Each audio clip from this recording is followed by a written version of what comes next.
ఆనంద భైరవి సైగ చేయగానే డాక్టర్ అనన్యకి ఒక ఇంజెక్షన్ వేస్తాడు.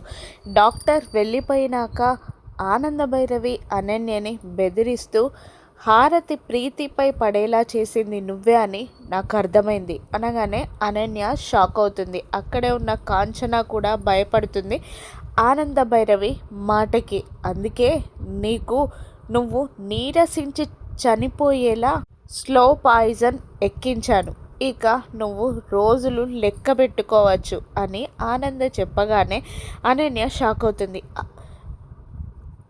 కాంచన భయంతో వణుకుతూ ఉంటుంది.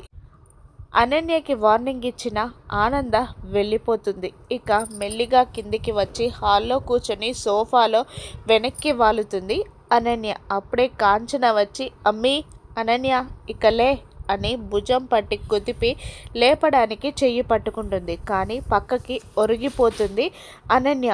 దాంతో ఒక్కసారిగా గుండెలు బాదుకుంటూ అయ్యో అమ్మి అనన్య చచ్చిపోయావా అని అంటూ గట్టిగా ఏడుస్తూ ఉంటుంది కాంచన.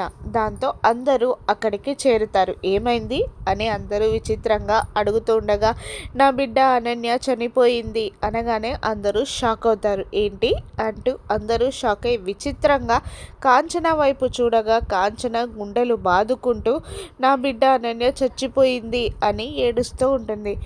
ఆనంద అనన్య ముక్కు దగ్గర చెయ్యి పెట్టి అవును నిజంగానే అనన్య చనిపోయింది అని అనేస్తుంది ఆనంద. దాంతో ఇంకా షాక్ అవుతారు అందరూ.